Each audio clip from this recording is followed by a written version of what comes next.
Le cancer tue chaque année dans le monde 10 millions de personnes. C'est un chiffre évidemment à mettre en perspective avec les 2 270 000 victimes qu'a déjà provoqué le coronavirus au cours de l'année 2020. Mais ça montre que le cancer reste de loin la première cause de mortalité dans le monde. Et il y a notamment une start-up en Israël qui a développé un traitement révolutionnaire. Reportage Fleur Citruc.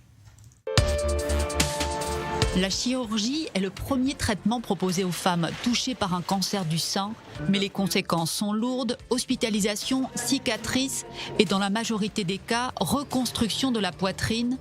La société IceCure, basée à Césarée dans le nord d'Israël, a développé une technique qui permet de supprimer les tumeurs à un stade précoce par le froid en moins d'1 heure sans laisser de cicatrices.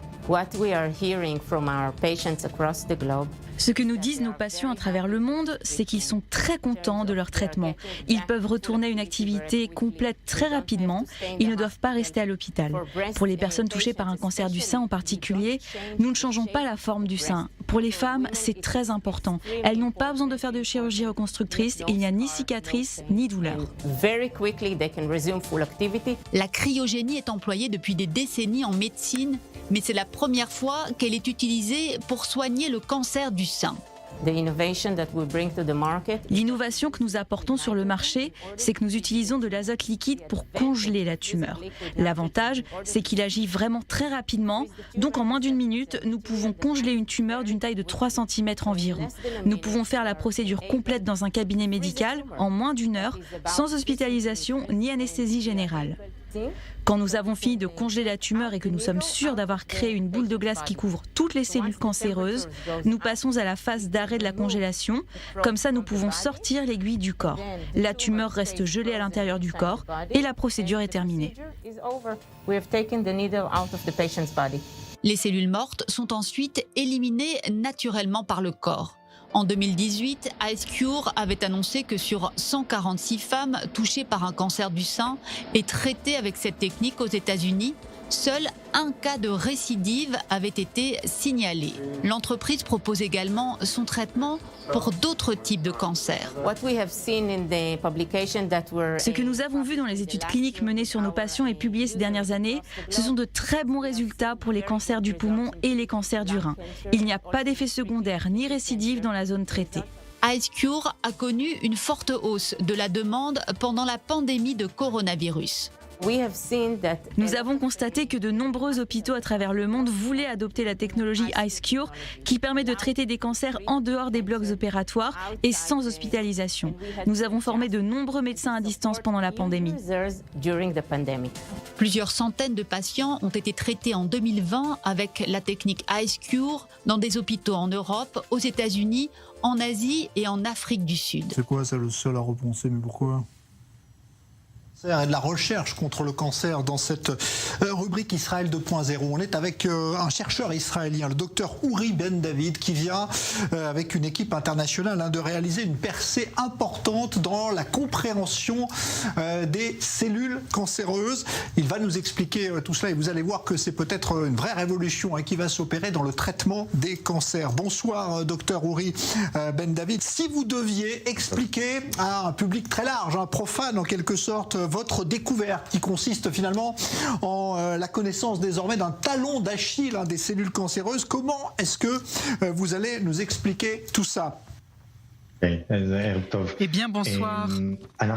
En fait, dans la recherche sur le cancer, de manière générale, la chose centrale qui nous intéresse, c'est d'identifier les différences entre les cellules cancéreuses et les cellules saines pour pouvoir porter atteinte de manière sélective aux cellules cancéreuses. Parce que détruire les cellules, c'est bien facile, mais il faut détruire de manière ciblée les cellules cancéreuses sans détruire nos cellules saines.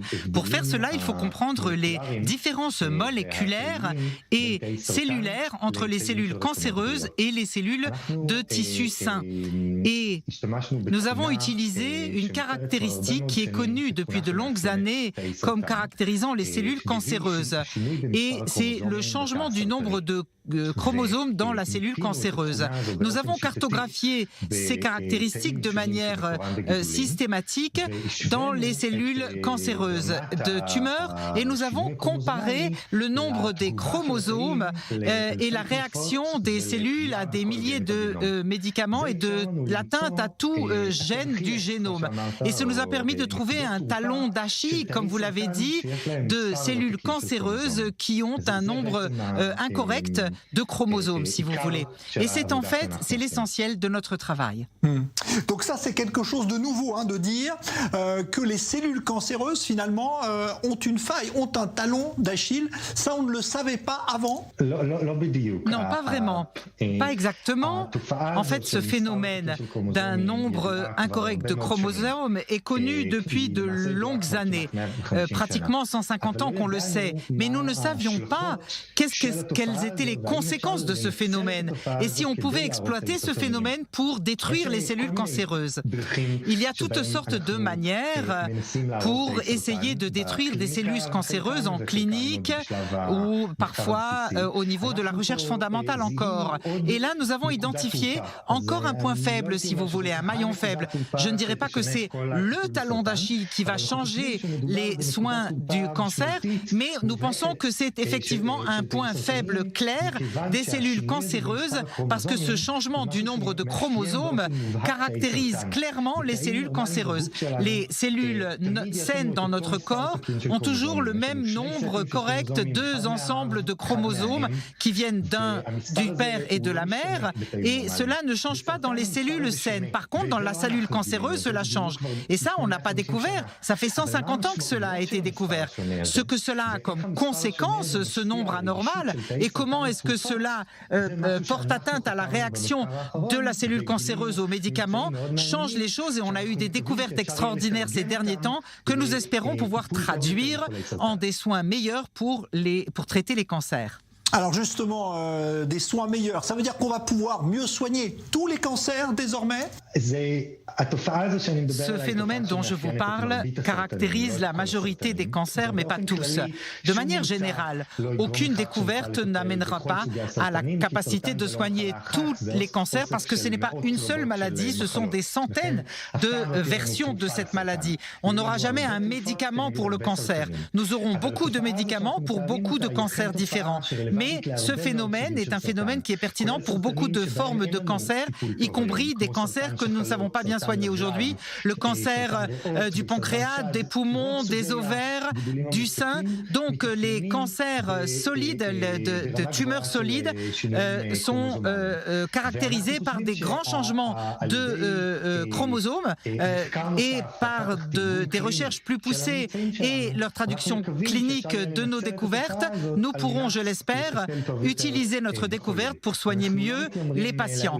Nous n'avons pas l'ambition de dire que nous avons découvert le talon d'Achille unique et le plus important pour soigner le cancer. Non, c'est un processus où beaucoup de découvertes vont être faites dans divers domaines. Et effectivement, ce qui est extraordinaire dans ce qu'on a fait, c'est que nous avons cartographié ces changements chromosomaux et la sensibilité aux médicaments. On a trouvé des systèmes spécifiques pour corriger ce nombre de chromosomes qui sont plus sensibles à l'atteinte à ce type de système. Et ces systèmes sont la réaction à des médicaments dans des essais cliniques qui portent atteinte à ces réactions. Nous espérons que nos recherches permettront de cibler ces médicaments mieux chez les patients qui sont censés mieux réagir à ces phénomènes. Et cela peut donc améliorer ce qu'on amène à ce qu'on appelle une médecine personnalisée ou sur mesure sur la base des caractéristiques moléculaires de la tumeur de chaque patient ou patiente. Eh ben voilà ce qu'on voulait présenter donc grâce à vous et votre équipe, Dr Uri Ben-David, cette découverte majeure donc dans la recherche contre le cancer dans cette journée mondiale justement consacrée à la lutte contre le cancer.